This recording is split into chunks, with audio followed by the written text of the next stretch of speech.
Tell you something, being a man ain't no joke. Toxic masculinity. Bullying. The Me Too movement against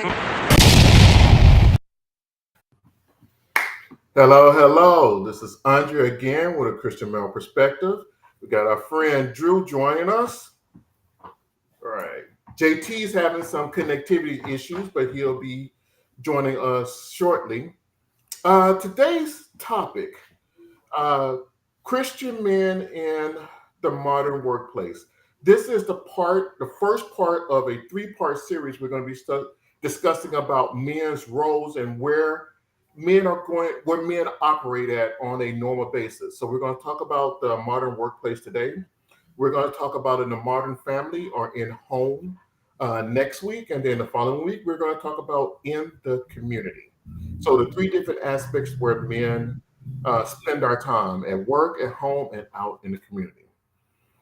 All right, Drew, this was something near, you brought up a little bit about it. You've had some really good experiences, both as an entrepreneur and working, in your case, in the public sector and as teaching. Can you tell us about some of the biggest differences you've experienced between those two environments? Because they seem very, very different. Of course, the biggest difference is when you're working kind of like for the public in a sense, or when you're working for somebody else. The rules of the game change a little bit because you're not really in control of like all the rules and regulations that are set. So you have to abide by certain rules that are given, and you have restrictions. Of course, you can impose those those rules or restrictions at your own risk, but it could cost you your job, or it could cost promotions and things like that. So I know that there have been some many cases. I even experienced just a little bit, but not as much as some my colleagues or other friends that I know, to where their religious beliefs are on the line, or are challenged, especially as a male, in some of those areas in the workplace. And so it's like a challenge, or trying to find that balance between your Christian walk and your Christian life and actually doing the job. Of course, on the other side of that, being an entrepreneur, you pretty much set the rules. So it's like, hey, it's my way or the highway, right? So you can build your whole, pretty much, the way that you do business or conduct business by the way you want it done. And there's a big difference because nobody, you have the final say. If people don't like the way you do business, all right, cool, we'll go somewhere else in a sense. But you can't necessarily do that in the workplace. And the scripture that I was really coming by was in Colossians, when Paul writes the following to the Christians, like, whatever you do, work it all, with all your heart as working for the Lord, not for human masters, since you know that you will receive an inheritance from the Lord as a reward. So if that's being the case, then we're supposed to work as unto the Lord and not as to humans. But you still have to obey, the rules and regulations of the workplace. And sometimes that can be conflicting. So that's one reason why I was really, kind of want to discuss this, because I think it's a challenge for most men. And most men, they're trapped in it and they may not even see it because they've been in that, sector for so long. So that's where the premises of my thought was coming from. That's good. One story I remember, I was going to tell it later, but I'll kind of tell it now. I remember working, I'm a consultant for those that don't know. So travel is a big part of what I do, at least before the pandemic. It was a big part of what I do. Maybe it will be now, since the pandemic's over, at least whatever the case may be. But one of the things I remember was that we would go out with happy hours as a consultant. That's kind of a common thing, that networking, going out, socializing. And I had no problem doing that. I'm not a big party goer myself, but, I go out, no problem with doing that. When I first started going out and first started going to happy hour, a lot of people would drink adult beverages, whether it's beer, wine, liquor of any kind. And for me, I don't drink alcohol as part of my Christian beliefs. So it was either ginger ale or Sprite was what I typically drank. And the first few times, there was a group of pretty hardcore guys, and I got man, they dogged me a little bit on that. It was like, Andre's drinking his favorite adult beverage now. Get him another one. He can barely handle it, you know. And so for the first few times, they gave me a little bit of a hard time. But as they go on, as I was being consistent, we would go out, you know, once a week, once every couple of weeks. As I was still being consistent and just drinking either ginger ale or Sprite, they just, oh, that's just Andre. That's who he is. Guys, don't leave him alone. And we had a great time.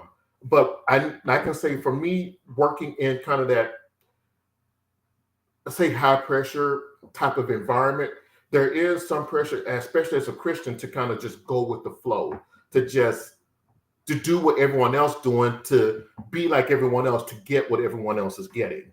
And that's hard for a lot of us, especially that want to hold on to our Christian values. That can be very difficult because you may see other people, you know, talking to the partner, talking to the vice presidents, and you know they may be able to smooth because they got that drink that they're familiar with in their hand. It's just as an example, or using the language that they use, you know, as far as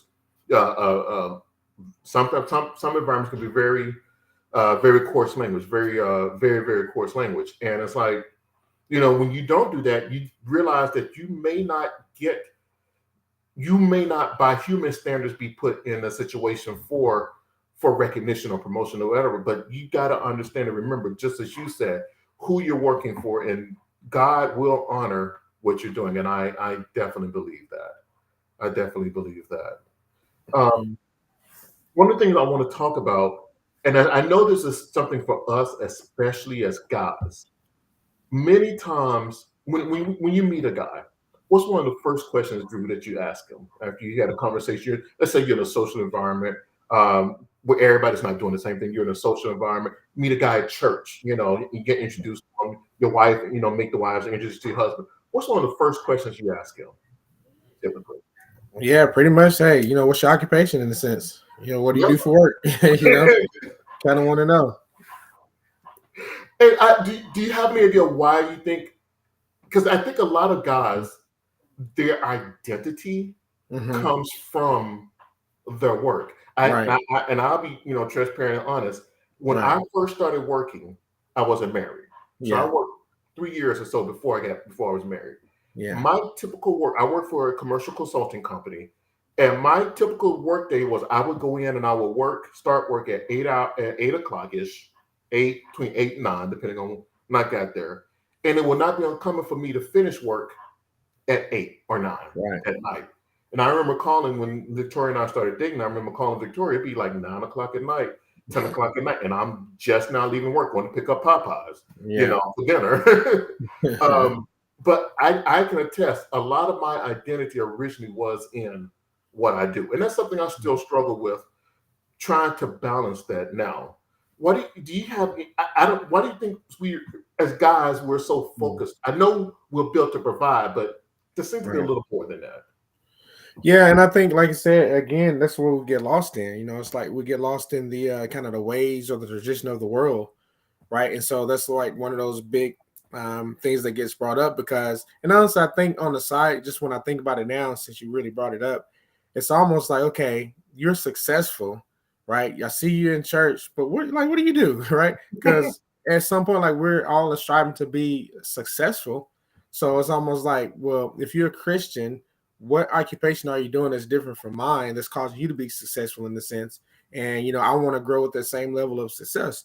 But at the end of the day, like I said, you can't put your premises around work, your job. And I think Miles Monroe, he discusses this really good. It's like your work and your job are two different things, right? And what you're called to do, that is your work. That is something that God called you to do, ordained you to do. And so if you have a job, that's just your title, honestly. And so if we get lost in that, a lot of times when we're on the workplace, we're not really serving the purpose of what Christ will have us to be on our workplace, honestly. Because again, my paycheck is coming from this place. They got my livelihood. They got most of my time. So I'm highly influenced by my work. So when it comes down to the things of Christ, honestly, that kind of takes the back seat. And I'm going to say that for even being a business owner. That was one of my biggest traps, is because I use that, hey, I got to do my business. I got to run my business. I'm the one in charge. I got to make sure everything works. Mhm. And so church, yeah, I know I need church, but it's going to come later because I have to do business. And it's a way for the enemy to come in, honestly, and slowly desensitize you to the Spirit of God, honestly. And that's one of the things that helped me fall away because I was missing church. And when you miss enough church, man, your spirit becomes depleted. I don't care how strong you are. Your spiritual man becomes depleted. And then you kind of take on the psychological approach. Well, I got to work because I got to provide. But God is the provider, you know? So it's like, well, what does our trust fall into? And honestly, a lot of my trust, I gave it to my customers. Well, my customer need this. If I don't get this done, I'm not going to get paid. Yeah. Well, God provided me the customers, you know? So if he's the same God that can provide me with the customers, why can't he, make provision? So that's the biggest things. Like, okay, how does the male maneuver in the workplace? And if you are in a situation to where you have a job and it's costing you to be pulled away from, from church, from your, your spiritual walk, how do you balance that? How do you balance that? That was one of the things that for me, that was one of the things that I ended up having. I had to come to grips with. Yeah. Again, total transparency. I think my wife, she'll be okay. Yeah. One of my when I was a consultant, I say we traveled, right? There was a point where this was back in the early 2000, right after Xavier was born. So he was a little baby, and then right up to when Xavier was born, there was a time when I would leave on Sunday or Monday. And I would not come back until late Thursday or Friday. I'm going the whole week. And I did that for years, for several years. The money was really good. Yeah. I ain't gonna lie, the money was really, really good. Right. But the toll that it took on my family, the toll that it took on my family, it wasn't worth it. Me and Victoria, we got to the point where I remember sitting down Bishop Thomas Jackson in Mississippi. I remember sitting in his living room with him and his wife, me and my wife, sitting down and saying, okay, something's got to give. Because she said she didn't set up to be a single mom. Right. Because she, we had Xavier was just born after this too. So I had been doing this for like 5 or 6 years. Right. And we sat down, we had that real conversation like this can't keep going. And me feeling the wanting to be the pressure to provide, still wanting to be able to do that. So we sat down, we had a conversation, we prayed, and God opened up a door for this other company. And just because of the nature, I'm still doing consulting, but the travel was less. It was like once every 2 to 3 months, which she could bear that, right? Yeah. She could bear me being gone once a week for every 2 to 3 months, as opposed to every week, literally every week. And but yeah, it almost caused a divorce. That was one of the one point back we can look back and say that definitely was a deal breaker, was work and my commitment to work. And yes, I was trying to provide for my family, but it was more of a wanting to keep good standing, if that makes sense. Yes, that's something that, exactly.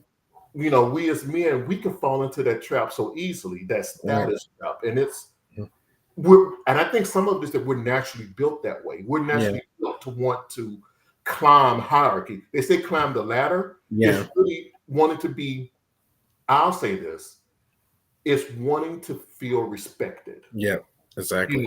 It's wanting to feel respected. And if you've earned a certain amount of status, or if you've climbed a certain level, you have a sense of respect from your coworkers, because you're not just going to get somewhere just because you've worked and you've earned it. And a lot of times we feel like we're looking for respect outside of our house instead of inside. Right. And see, and again, that's one of the biggest disruptions to what God is calling us to do and what God is calling us to be. And honestly, if you want to be really honest and transparent about it, God can care less whether we got a good job or not. He can care less whether we're climbing up that corporate ladder or not. That's not even close to what he wants from us anyway. So it's like we do this for years, so we put so much emphasis into this being a provider role to where we let that take resonance of what God is actually calling us to do. One, he called us to be a light. He called us to be a witness. And if we're not doing that, then we're not fulfilling his will. And I can honestly say that the amount of money that you were making, it still wasn't even covering what you need to cover. And just think about how crazy that is, because it looked like the more that you would make, then the more that it would take. Why is that? And Robert Kiyosaki, again, I keep going back to him, he Yep. calls it the rat race in a sense. Yep. You're chasing after something, but you're never really obtaining it. But what I feel like God really is really trying to do and really wants to do, yes, he does want you to excel. He does, but not in that way. And I feel like for men, especially when you take the role of saying, hey, I am following or patterning Christ, then your hope and your trust has to go towards him. I know it's kind of hard thing to say. It's like, well, yeah, but what about my job? What about the things? Guess what? When he went to the disciples, it was like, okay, all of them had occupations. All of them were doing something. They were busy.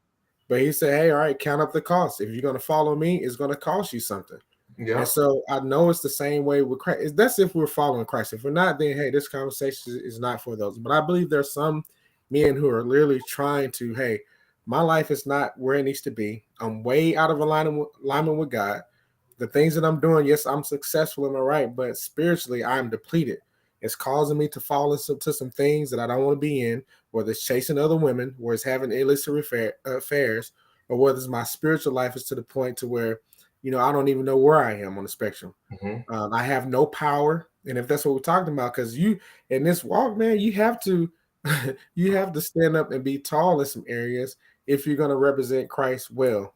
Yeah. And from this perspective, that's what we're talking about. Okay, I have this job. It's really eating me. I can't find balance. Like you said, I'm losing my family, literally losing my family. But you know what? I'm ready to take the paycheck because at least I can have my toys in a sense. But how do I come to grips with myself, and how do I get myself back in alignment, in this workplace? Yeah. To show, what I'm saying, if I'm supposed to be doing this as unto the Lord, I don't feel like I'm doing it. How do I get back in place and in alignment? So I think that's the biggest challenge that I had. And like I said, I was a business owner and it affected me. I can make my own rules and decisions. And sometimes I think that's the worst because I know can't nobody tell me, saying anything. Nope, I'm going to work. And man, when I started working on Sundays, in my mind, yeah, I did need to make the money because I had these obligations. Right. But at the end of the day, the enemy saw an opportunity to take advantage.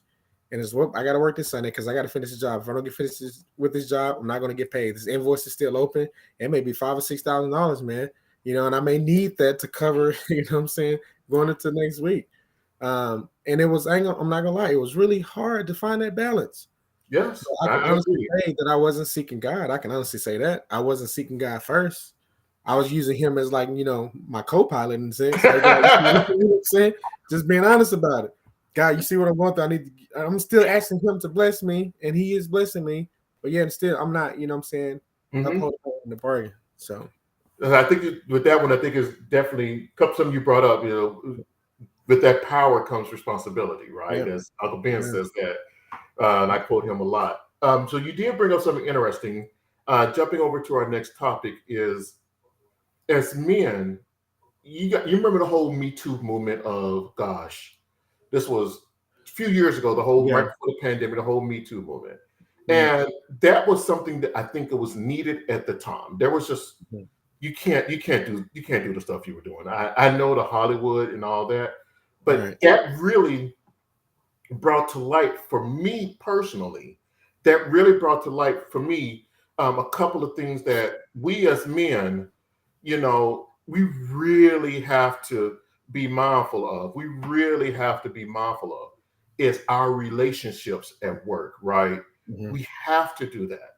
And one of the rules that I use, because I'm a married man, but even if I wasn't married, I probably would try to follow the same rule. Right. I do everything in my power to not be on a dinner date or lunch date with a woman who's not my wife alone.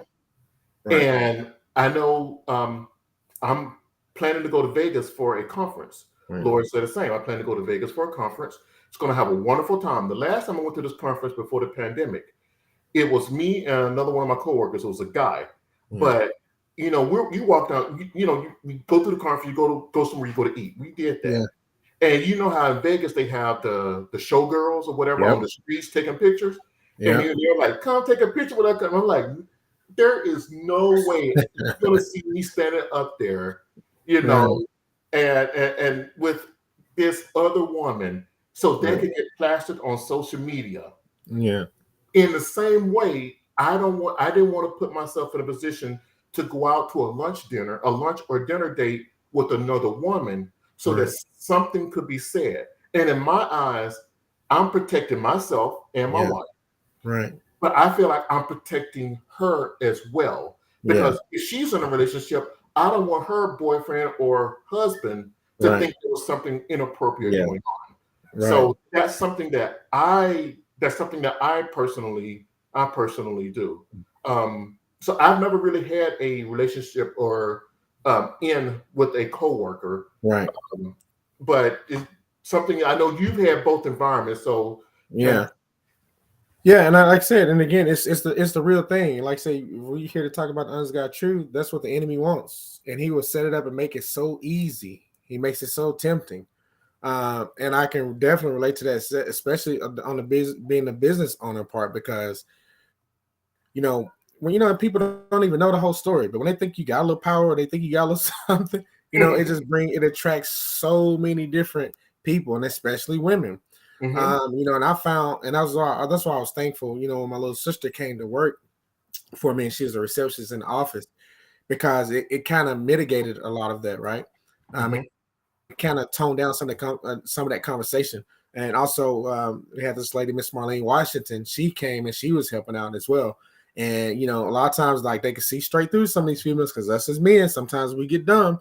You know what I'm saying? The flattering words and stuff come, like you said again. Yep. We like that, feel like, hey, I'm accomplishing something.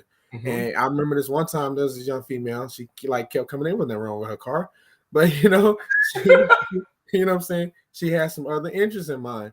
And me and my dumb butt, I'm entertaining it, because one is like, oh yeah, they make you feel like you're much smarter than you know what I'm saying you are, and it's a trick of the enemy, especially when you have other things outside, outside factors that are going on, or even within the marriage that are going on, because it's a constant work. And sometimes the enemy try to make it easy, you know what I'm saying, or make it very appeasing. And so that's why I was saying, how do you carry yourself? Because if you carry yourself, in the right way, you can deflect a lot of stuff. But the minute you start opening up doors to entertain, the enemy will find a way to try to come in, right? Because his job is to steal, kill, and destroy. We can't forget about that. So as we continue to progress in whatever environment that we're in, we have to keep God first. He has to be the center. Yeah. And like you're saying, you don't want anything, because there have been many situations that I could have been in, seriously. And some of them were real close, because I had I had this one particular female that was working for me. And she was supposed to be taking care of, like, the books and the finances and things like that, helped me grow and expand the business. And she came from that, the corporate world. And I thought, man, hey, she wants to come in, and help me out. Like, she's coming from, this environment, so she knows how to do this. Whole completely different motive, whole completely different motive. And honestly, it took God to really help that situation. I'm just being honest about it, because there are some things that I was trying to grow within my business. I feel like I wasn't really getting a lot of help, from other families. So it's like, man, God, you send this person, shoot, I'm gonna use them, But it did, man. It kind of made it tainted a lot of my image because of that. Not just I don't care about everybody else. I'm just saying, even with my wife, Right. because then it just made it look bad, and it was really, there's nothing you can really say, because that's the trick of the enemy. That's what he wants to do. So again, we have to make sure that and I'm just being honest. You have to make sure that you are. I mean, I hear about saying being prayed up. What I'm saying? You have to, And again, if this is for those who are trying to be Christians and move forward, if not, then it's not for you. You don't understand this. You're gonna keep doing what you're doing. That's fine. But for those who are really trying, you may be struggling in an area, and I'm gonna tell you, hey, you got to go back to the Word of God, man. Sometimes there's been a lot of times I have to had to ask for repentance and still move forward, because this is the life that I'm really trying to live. And again, the enemy, he will give you anything. He'll put anything at your disposal just to get you to fall. So you have to be mindful of that. And like I said, I understand on both ways. And now in the school setting, it ain't nothing changed. It changed. And it's like it's more easily accessible. But I'm so thankful for God, though, because he got me tucked away at the back. So all the way at the back of the building, so I don't have to go back and forth in the main buildings, And so I'm tucked away, but still, there have been instances where, oh man, who is that? People talk or whatnot. Oh, he worked on cars. He fixed this, blah blah, this, and that. But it's like it can all get distorted. So it's just like I have to carry myself. I don't go in the, I don't even go up to the teacher's lounge, man, because I don't even want to expose myself to that because I understand, and I try to, just like Joseph, I try to run from it. You know what I'm saying? Try to go the other way. So we got a couple of comments from Christy. She says, back when you talking about, said, I understand God using God as a co-pilot. Yes. Yeah. Yes, he's there, but he's not in control. I get that. They're not in control. And I think that's so true about a lot of Christians' life. He's there, but he's not in control. Like, how can he be your co-pilot? He's supposed to be steering you and directing you where to go. Yeah. But it's like, no, Jesus, I got this. I got this, Jesus. As long as I know you there, I'm good. It's like, you ain't good. That's what the enemy wants you to think. Victoria says you got to stop them at the door. And so I will tell a story. It's something, and guys, you have to be mindful. And this is where being a good guy can get you in trouble, right? Yeah. You said you fixed on cars, which is something that's an everyday practical need that most of us have, right? And I'm sure that the girls, ladies were very appreciative. Yeah. I remember with one of my first job, I was working as a consultant. And like I said, I was, you travel, that's what we do as consultants, right? That's what we did. I remember I was just starting off. I was like a year in. God blessed me to do well in what I did. And people saw that and recognized I got promoted within like 2 years. I got promoted and I was helping these other people that were below me now, trying to mentor and help them, teaching them. It was great, at least I thought. Yeah. And then one of the girls, she was very appreciative because I helped her. She was feeling the pressure. Corporate America can be really tough. It can be really cutthroat, right? Yeah. It can be really, really cutthroat. And she appreciated me helping her out. So she said, you know what? I want to thank you for helping me out.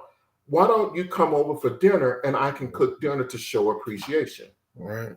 And I'm like, cool, that's a free meal, right? And I was just recently married. Yeah.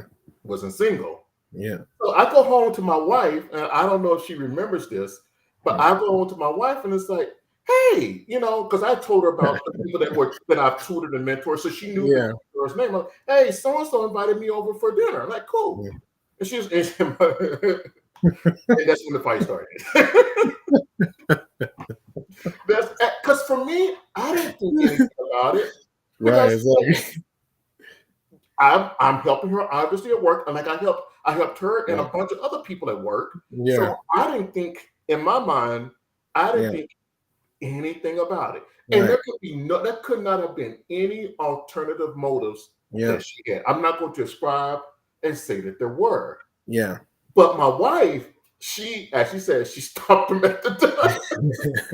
And I kind of want to, and I remember that too. That was over 20 some years ago. It was like 25, 25 years. I remember that. Right. It was like 20 some plus years ago. I remember that situation. And that changed my outlook on how I deal with coworkers and my relationships with coworkers. I'm a manager now. Yeah. But I want to be interested in my coworkers' lives because especially with this pandemic going on, their lives do affect what happens. If they got something going on, they need to miss time. I need to know that so I can plan schedules and adjust things and move tasks around so that if you need to be out for 3 weeks because your mom is sick or because your husband is sick or because your wife is pregnant, right? Like I had one guy, his wife was pregnant. He needed to be out for like 6 weeks because the whole paternity leave. So we had to move some things around. So we have to know about about personal life, but learning to know I think Christy said it best in her chat. Know your boundaries. Yeah.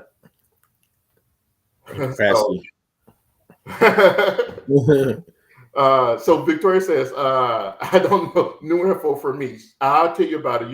You'll remember it.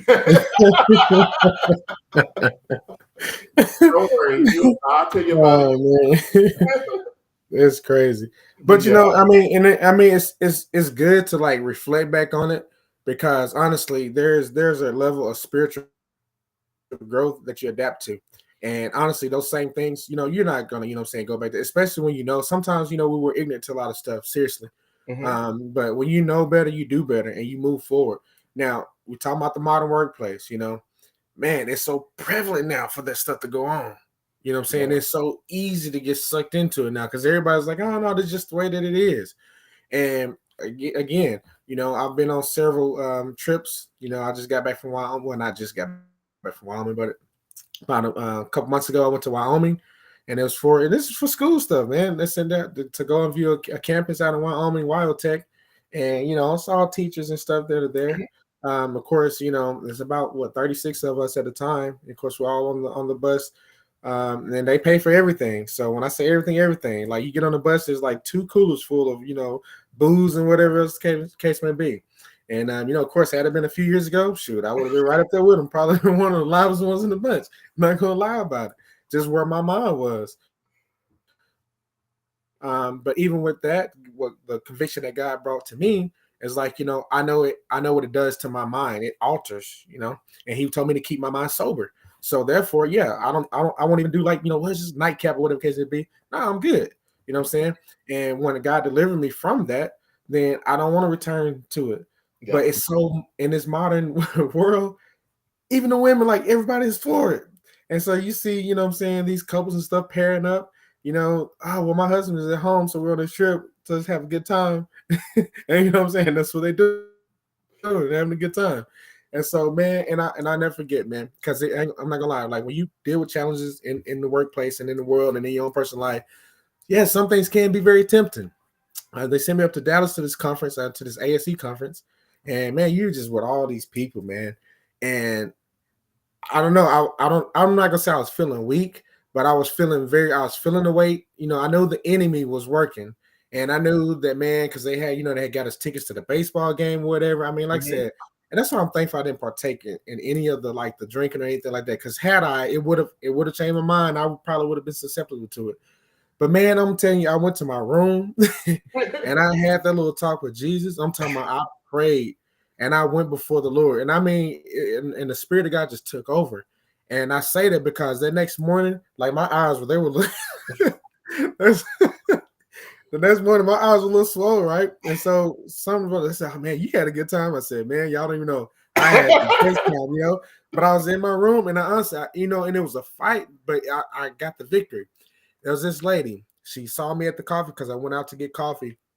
And she saw me at the table. She's like, it's just like, man, I don't see how some she made a comment. She's like, I don't see how some of these people do it. She's like, did you know, so-and-so hooked up, whatever case it be, they're not married, whatnot. And it's just like, she's like, that's why I thank God for my Christian values. Something she said like that. When she said that, it's just like, boom. It just opened up an avenue. I said, lady, if you had heard me before the Lord last night, you know what I'm saying? You'd have thought I was speaking in tongues and the heavenly language and everything. But my sincere desire was I want to stay, you know what I'm saying? I want to maintain a good Christian image. I don't care if them folks didn't know me or not. I don't care, if I never would see any of those folks or not. I was I was the only one there. Nobody else was with me. I could have did whatever. And on that, it built a conversation. Then when her husband came, found out that they were evangelists. And then, we began to have, so now God gave me, because it was like the second night. So now God gave me somebody I can, kind of be around and hang around. Then to come find out her son was on the mission field. So they ended up sending me 2 books, Okay. that he had written, whatever. And we keep in touch. And it's almost like, God, from that, that moment, you open up this door of opportunity. Mhm. Now it's like, hey, if you ever, if you ever come, to where we are, I think they're out on the West Coast, the Midwest. It's like, just let us know. Hey, we'll take care of everything. And they tell me that the son is always going on missions. Hey, sometimes he needs a mechanic. You know what I'm saying? Because when they go on those missions, they don't have anybody to work on the vehicles. It's like, Right. people will fly you out. You know what I'm saying? All that kind of stuff. But that just the doors of opportunity that God will provide if you keep and maintain that integrity. I agree. I mean, and I think that Colossians quote that I'm actually looking for it now to just get it Yeah. specifically. But the Colossians quote, whatever you do, do Yeah. it unto the Lord. Right. And that, I think God he honors that. I believe that. Yes. And you brought up our boy Joseph. He is the prime example of know your boundaries, as Christy Smith said again, know your boundaries. Right. Yeah, Joseph, he was to me the prime example. He had to deal with Potiphar's wife. And, Yes. you know, as Christian men, we have to set our boundaries. We have to know where we can go, our swim lanes, right? Because you do not want to get in a situation where it's he said, she said. You want to try to avoid that as much as possible. There are times when it seems like it's impossible to do that.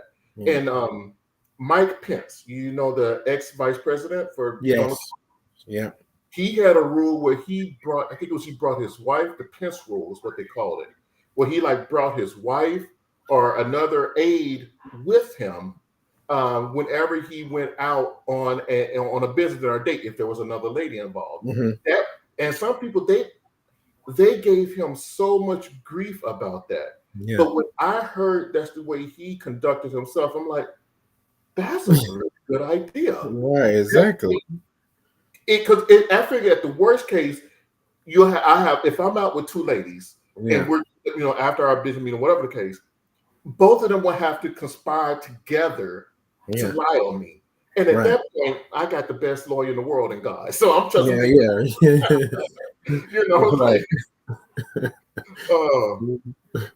so Tracy said, Daniel's the perfect example of not eating from the king's table. I agree.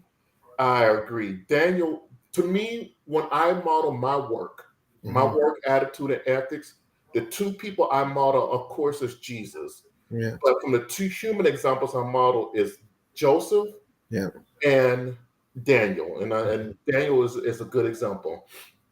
I model Joseph for the boundaries he set, right? And especially dealing with Potiphar's wife and how he handled that scenario.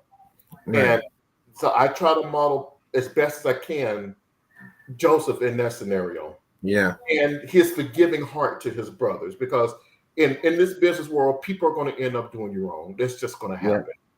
Can you have a forgiving heart with that? From Daniel, I get his work ethic. He worked. He as he said, he didn't eat from the king's table, but he was still outstanding. Him and the Hebrew boys, they were still outstanding in what they did.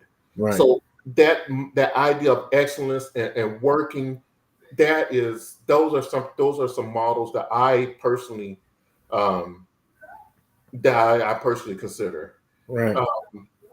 Last one, Christian says, we have to consider carefully what is set before us. And that kind of brings up what you mentioned. And I think about me when I go to Vegas, and I think about what you just mentioned as well. How does social media play? This is not one of our topics, but thinking about with, especially dealing with female relationships, but how does social media, you think, play in the workplace? I've heard of companies now even looking at people's social media before getting through the interviewing process. So what are your thoughts on that? Yeah, and I mean, it's true because, at the end of the day, they're trying to see who they're hiring, forget about your skill set, forget about the knowledge that you bring to the table. Like, what dirt are you going to bring to the company? Like, what drama are you going to bring to the company? Because they rather have a person that they know who's going to bring value to the company and represent the company well, versus get somebody, who's always partying, always going out, and who's, showing a not so good image to represent whatever product that they're selling, whatever service that they're selling. That's one thing that was big, that's been brought up to these conferences that we go to. Our job as the teachers in our CTE department, which is career and technical education, is to seek jobs, future jobs for our students, both male and female, to train them what to look for and what to expect in the workplace. Of course, my industry happens to be automotive. And even in the automotive industry, there's a shortage of technicians, right? And of course, about a year 2035, all manufacturers are saying that they're only going to, be selling EV vehicles. That's all that's going to be available. So that changes the game a whole lot. And what they are looking for, they're looking for, young future technicians or mechanics who can come in, who can actually represent the company well, because you're like the brand of the company, and you may not see it that way. But one thing that they said they started looking at, especially a lot of these companies like Group One Automotive and Mercedes and Infiniti, all these high-end companies, Porsche, because we have affiliations with them and Jaguar. That's one thing they do. They said they interview the student. I said, and part of that, more not just necessarily the student, but interview the potential employee, and that's one thing that they do.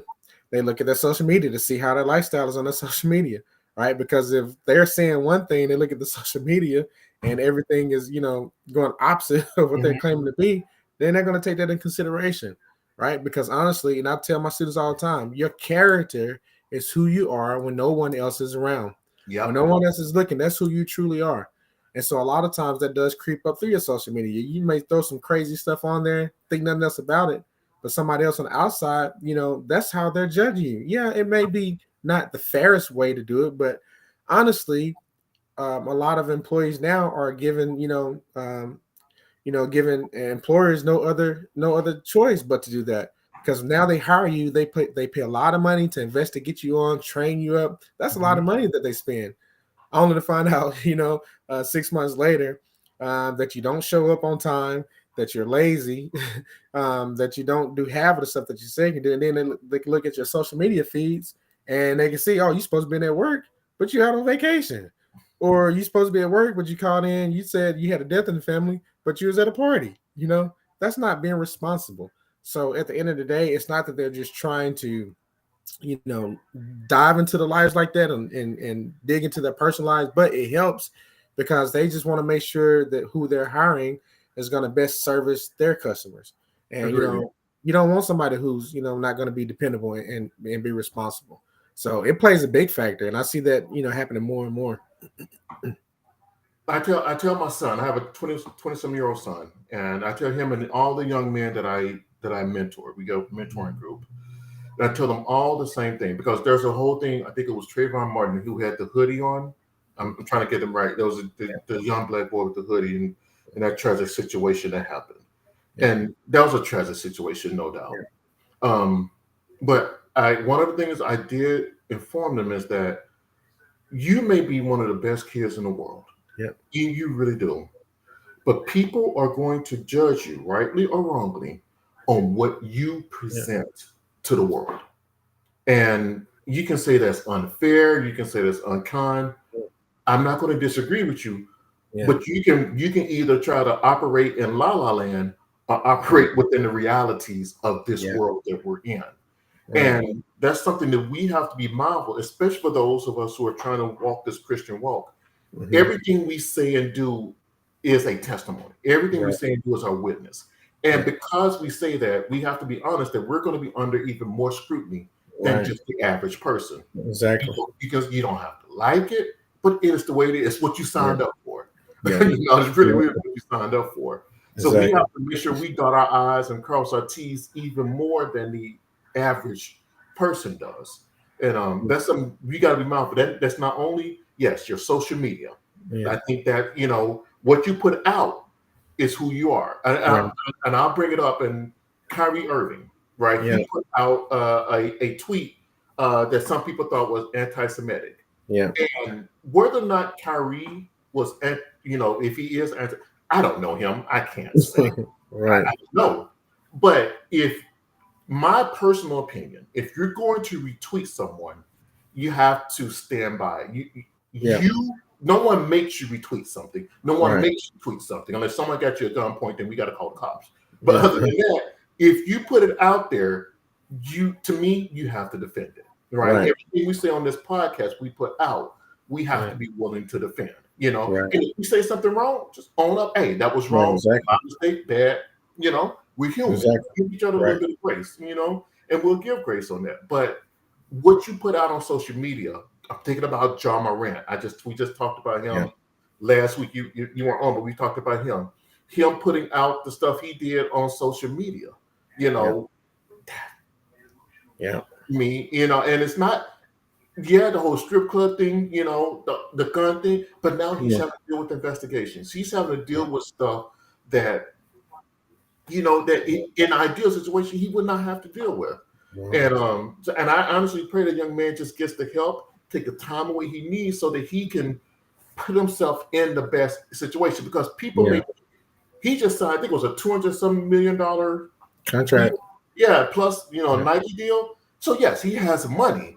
right. He is still an employee of the Memphis Grizzlies and the NBA. Yeah, They so they have a right to determine whether or not you are adequately representing them. yep, There's exactly. there's no First Amendment involved. It is their business, their company. They have the right to Yeah, see whether or not you're adequately representing them. So, I think it's one of those things where we have to conduct ourselves accordingly, conduct right. ourselves appropriately. And it's hard work, no Yeah, doubt, because sometimes people just want to relax but yep, no, it's hard. But what you decide to do, how you decide to approach it will affect it. And yeah, it will even affect your potential for promotions and yeah, raises, where I want to go next. yeah. Uh, so have you heard about this thing called quiet quitting? I haven't heard of quiet quitting. At least I Quiet. don't think so. So the way I understand it, and please someone to comment, correct me if I'm wrong. The way I understand quiet Mhm. quitting is doing the bare minimum.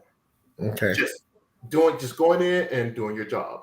I think I saw another post about bare minimum Monday, Okay. right? Uh, Christy said, "Yeah, she know I know quiet quitting." And one of the hard things for me is that, and you're a couple of years younger than me, but it may still resonate. I think we both grew up in a hustle culture, right? Yeah. We grew up with the idea of hustle and Yeah. grinding. You know, like I said, when I was a single consultant, Hmm. we typically worked 60 to 80 hour days. You Right. know, there I didn't have to do it personally, thankfully, but I heard stories in the company that I worked with where people were working even longer because of deadlines and stuff. But we Hmm. were compensated for that. So you worked and you got paid, but it was the bare minimum was not 8 hours a day for sure. Yeah. Uh, but so now, and I understand this, and I think it's a generational difference. I really do Yeah. think and it's not. Me and my son, we've had conversations back and forth, and I won't even say there's necessarily a right and a wrong, Yeah. but um, I think if you're doing the bare minimum, then you get the compensated for doing the bare minimum. I think Yeah. that's what happened. And typically, from what I've seen, is that people that go above and beyond, Hmm. those are the people that are typically given more consideration for promotions or more consideration for higher raises. It's not just extra time. And Hmm. I don't want people to think that it's Yeah. not just spending more time, but Right. delivering more value, right? Right. So it's Exactly. time is not the key component because you can work Hmm. 100 hours and not get anything done. Yeah. For But sure. are you delivering more value? And there is, from everything I've experienced, there is a correlation between time and value, right? If you got two people of equal capabilities, one person put in 8 hours, another person put in 10 hours, the person that puts in 10 is going to give you back more value. If you got, two people of relatively equal capabilities. So that's kind of the idea of quiet quitting, is just kind of doing the bare minimums. And you've actually been a boss, so you don't have to go into details, but could you give us some insight from an entrepreneur's perspective on how raises and promotions work? Because I think some people think that it's just money grows on trees and Yeah. everybody, you know. Hmm.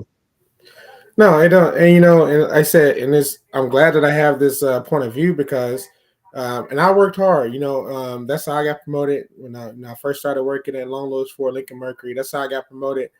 So quickly because they recognized, hey, this dude can hustle. I can get the work done.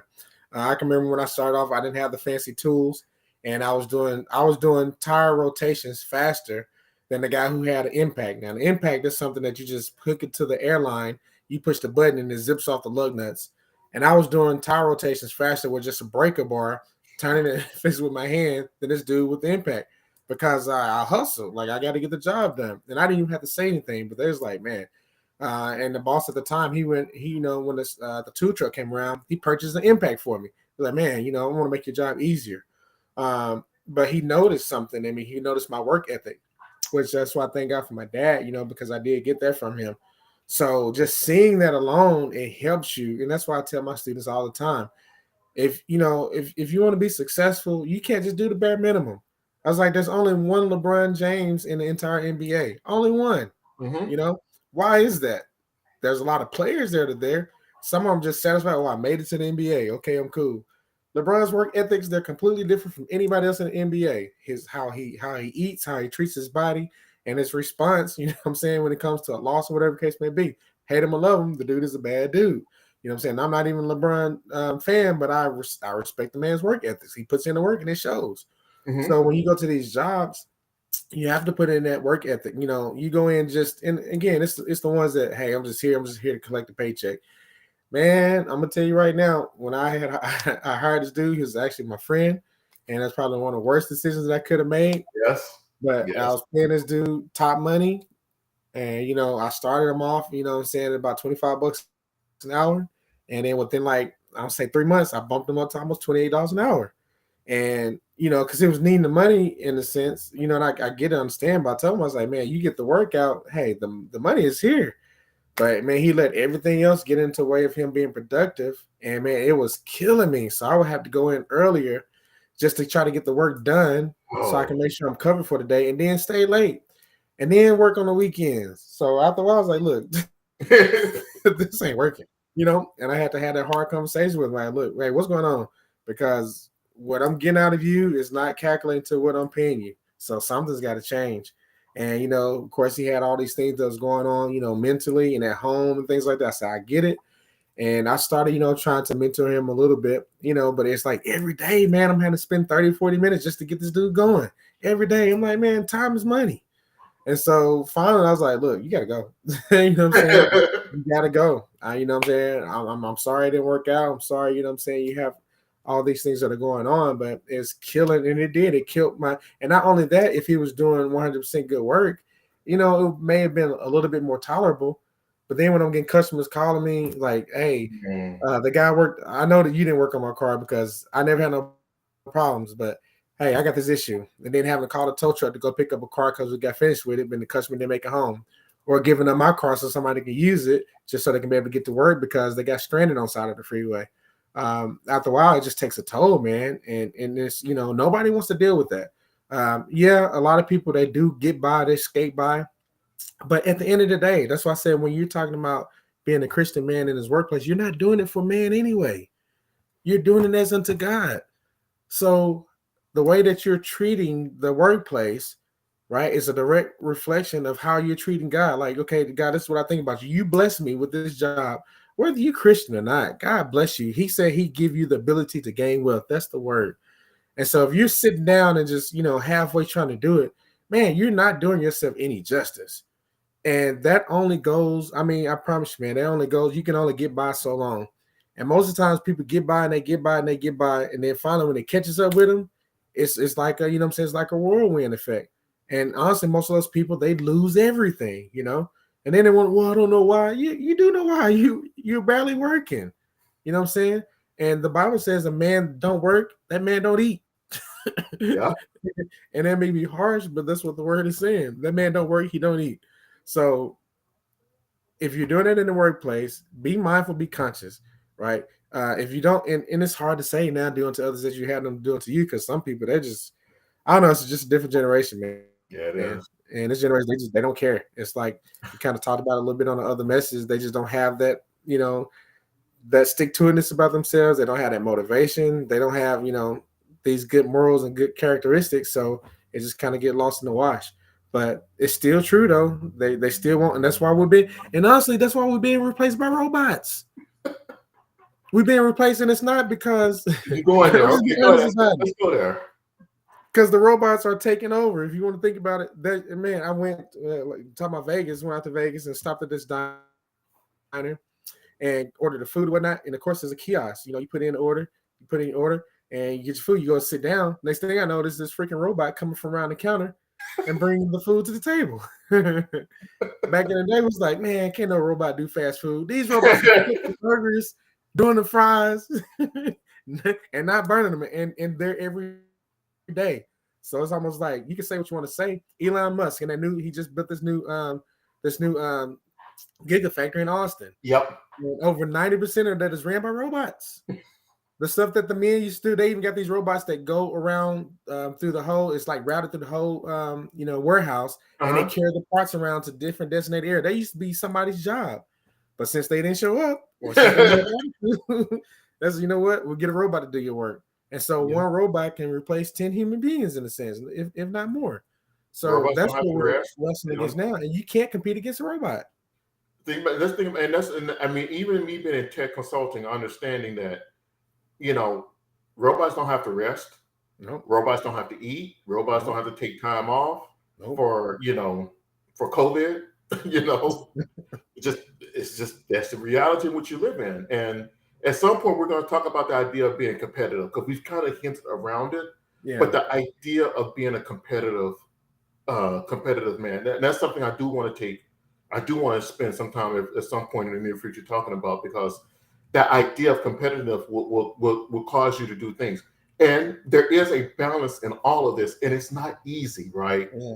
That is not easy. Right. So Christy says, I have heard different means of quiet quitting. One, in the workplace, people are not going beyond their job description, only working within the 9 to 5 hours. They are reclaiming work-life balance. And that's exactly what I was hitting at, is it's not easy.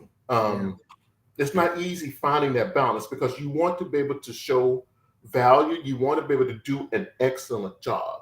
Yeah. But you don't, and like I said, the hours that I was working, especially start off, I think my son, he saw some of that even when I was traveling back and forth. I was still working, lots of hours. So I think there's a healthy balance somewhere in the middle. And I don't think it's necessarily easy to find, but a couple of tools that I've used to help me is prioritize, and guys, take this, that may help you as well. Prioritize your life. And here's what I mean. If you don't prioritize your life, the world will prioritize it for you. So me and my wife, like, I have certain things I do in the mornings, and I try to do those things every morning. Every once in a while, my schedule will get thrown off. But there are certain things I do in the morning. Part of that is my Bible study, something that helps me stay grounded. I really do believe that. We have, me and my wife, we're setting up a permanent date night. We're working on getting a schedule. Her schedule changes with her schooling, so we're having to adjust that every so often. But we're setting up that date night. We go to Wednesday night church. Thursday night, there's church. There's a group that we go to on Thursday night, and Sunday. Those are kind of non-negotiables, if that makes sense. So there are certain things in my life that I've set as priority. Now, it doesn't mean that work doesn't come in. I had to work yesterday, right? We got a deadline that's coming up, so I had to go in. I had to work yesterday. And what that meant was that the free time that I would have had playing video games or going doing something else, I had to spend it doing work. And one of the things that my wife does, and it's a good idea, is that setting timers so that you work for 2 hours, then you go take an hour break and go do something else, right? Especially if it's not within your core, for me, our core business hours. So like on the weekend, there was a specific task that I wanted to get done. Once I got that task done, I went and I left. So being able to set up that priority is something that I think is important. Right. Christy, she says, also, they aren't taking on other people's responsibilities. Yeah. I love the book Boundaries by Henry Cloud and Dr. Townsend. That is something, and I think you just talked about with your coworker the guy that you handled in, I think that is setting up the boundaries. And now that I think about it, that's kind of basically what I've done. Yeah, It's yeah. kind of set up boundaries. And Right. having that, and honestly, for me, having a vision of what I want to accomplish Yeah. is not directly tied to work, but Right. having that vision beyond work gives Right. me an identity beyond work, so that Yeah. when I'm not working, I have a purpose and a plan for my Right. life. Right. And I think that's kind of why I prioritize the things that Yeah. are important for my life. Right. And yeah, and just to elaborate on that too, like when you have a vision, and that's what the word says, my people perish, for the lack of knowledge. So if you don't get that knowledge in order to know how to do those those priorities, then you're already setting yourself up for failure. I mean, that's what I did. I didn't have a clear, distinctive path to where how I was taking the approach. I was doing it, but I didn't have a clear path. So anything that came my way, like I took it on. Hey, can you do this job? Yep, I can take it on. There's more money. Hey, can you do this? Yep, I can do that. And you kind of get lost in that. But I thank God for now. When I sat down, I did my vision board, wrote out my plan. So anything that's not, and I mean, I know I've probably I lost some friendships because of it, and I've lost some, I want to say, hate to say respect. Hopefully I've gained respect, but I can see how it can be. But it doesn't matter. It's not my priority. I'm not doing it. I used to kind of not just necessarily be a yes man, but at the same token, it was because I was like, well, I can't do it, so I'm going to. But nope, I already got my boundaries set. This is already what I'm doing. These are my plans. If I can fit it in, I can, but I probably can't because this is what I already got prioritized. And I tell my students all the time, when I leave school is the last thing on my mind. Y'all may have grades or something that need to be turned in. I give you guys plenty of time in the classroom to get it done. You can make it up, but I'm not doing it after school hours. When that clock says 4:15, I'm done with school. I say it may sound harsh. I was like, but I'm learning how to keep my life balanced. And on my, like you said, on my vision board, that's what I'm constantly working on every day. And that's personal development most of the time for me. How am I, continually building my relationship with God? How am I, fulfilling those duties? Because they helps me in turn, to be better for the workplace, be better for my family, and to be better for my community. And I think you hit it on, and Christy kind of brought it up, but I think we're all hitting around, didn't know quite how to say it, but I think we've kind of congealed on that message of setting the right boundaries, right? There are going to be times when just 9 to 5 is not enough, but you don't want it to be such that it's overtaking the things that you've set as priorities. Right. And Christian said it here, if you don't have a plan for your life, life will have a plan for you. Yeah. You will live an in-demand life versus an on-demand life. Your quality of life will be poor than the abundance God's give. And I think this is the important thing we're getting at. Have a lifestyle first plan. Right. And that doesn't mean that you don't work beyond just your 9 to 5 or your core hours, but you don't let work overtake what you set as priorities. Exactly. Again, I think many of us, because and it's true as men, if we don't have that vision, it's talking about, even if you haven't done a vision board, but at least have a vision. We've talked about that. If you don't have the vision of what's important to you, then work will easily overtake, especially now. I've been working from home I've been working professionally for 25 plus years. Almost 20 of those I've worked, about 18 of those. Now, about 18 of those I've worked remotely. Right. And the first good chunk of those, I let work overtake my life. I didn't have a lifestyle first plan, as you said. I had a vision of what I wanted to accomplish, but that vision didn't have clear boundaries of what fit in. And I think a lot of guys go through that, especially early in their careers, because they're focused on trying to get stabilized. But setting that balance is important. And being able to set those boundaries, if you learn that early, not only can you still be successful and get the promotions and raises that you deserve, you can be that excellent worker, but you cannot burn out, and you can still prioritize the kingdom of God. Right. I think of that. Victoria says, so quiet quitting sounds negative when it could be someone who is learning how to put up boundaries. Very right. I think that's the theme we're hitting on, that concept of boundaries. And learning how to set those boundaries. I know as guys, so many times we're so focused on, even if it's not just chasing the money, Mhm. even if it's not just chasing the status. I know for me, especially early in my career, I wanted to be respected in my Yep. job. I wanted to be looked at as someone who was excellent in what he did. Yep. And the way I did Exactly. that was by working more and producing more, Mhm. right? I Right. remember, gosh, it was one of my companies. They had a competition. It was the end. It was a small startup, and it was a 3-month period. Whoever brought in the most money within a 3-month period, they won a big screen TV. Yeah. That's how we got our first big screen TV. I wasn't Yeah. going to Right. I was not going to pay the money for that. I Right. was not. But I remember working so many hours, and it wasn't just the window. It was just kind of what I did, Yeah. and Yeah. and I and that was a nail. Like it was a no brainer. It was easy. Yeah. You know. But I would say that I was consumed by work, and that was my identity. I had to learn to put up those boundaries, and part of that was by getting in first right alignment with God, Yeah. and that's something that God had to work with me on. Right. And once I started getting in right alignment with Him, then my priorities started shifting. It started Yeah. shifting from work.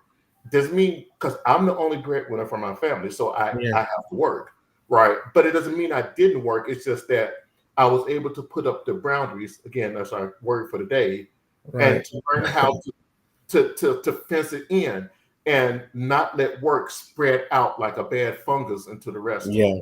into the rest of my life. So Right. cool beans.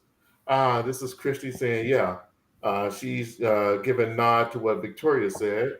Yeah, so it is definitely learning to put up boundaries. And guys, this is something, whether you're in corporate America, Yeah. whether you're in the public sector, or whether you're an entrepreneur, Right. you have to learn to put up the right boundaries so you can have a balance of some kind. And Yep. especially with this pandemic going on, more people working from home is, Mhm. like when I lived in DC, I had like a 2 hour commute, 2.5 hour commute. Well, Mhm. when I work from home, I didn't have that 2.5 hour commute. Yep. So the easy expectation is, oh, you can just work that time. Yep. You don't have to commute. So that's an Right. extra 4 hours that you can put in work. You can put in for work. Right. And again, that's an easy trap to fall into. It's like, Yep. oh man, I had to work up at 5:30 to go to work to make it to work in time. I Mhm. had to wake up at 6:30. I could sleep an extra hour in and just go straight to work. Right. That's Exactly. an easy trap to fall into. Yeah. Cool beans, man. All right. I think we've definitely beat that horse and definitely talked about it. Thank you guys on Facebook and on YouTube for chiming in with your comments. Oh, I yeah. think this is a productive discussion, and hopefully for those that listen, whether you watch now or you watch later, boundaries, guys. That was the key. What we learned after we talked about boundaries is important. Learn to balance it. Yes, you're going to have to potentially put in a little bit more than just a 9 to 5, but you don't have to be consumed by work. You Right. can there is a way to balance it, and it's something that takes practice, and you're constantly evaluate, is my time matching, is the time I'm spending matching the vision and the goals I'm trying to accomplish. Right. Reevaluate that every few months, at least once a year, but probably, every 3 to 6 months, reevaluate. Is the life I'm living, the where I'm spending my time, matching my vision and my goals I want to accomplish? And I think Right. you will do yourself good if you do that. Sure. Good, man. All right, guys. Any last thing to wrap up, man? No, man. I learned something. I learned something, and I really appreciate that. So, um, I'm always thankful to be a part of this. And like I said, I'm here to grow and learn just like everybody else. I just try to bring up, the real topics, that stuff that I may be challenged with, or dealing with, or trying to figure out myself, Most or some of the definitely. things that I had adversity with and have overcome. I want to be as transparent as I possibly can, because I believe this is a work of God. So that's what I'm putting my time into. So I Definitely. appreciate it. Thank you. Definitely, man. Definitely, I appreciate you guys joining. So next week, we're going to be talking about leadership and thriving in the home. This will be the second part of our 3-part series. So we talked about workplace today. Next week, we're going to talk about leadership and thriving in the home. And definitely want to continue the engagement because I think there's a lot that we can learn from each other about how we can lead in the house. And I think today was a good example of us learning to bounce ideas off each other and learn from each other. So let's keep it up. And that's next week, again, 5 p.m., same time, same channel. This is Andre from A Christian Male Perspective. My friend Drew, stay sharp.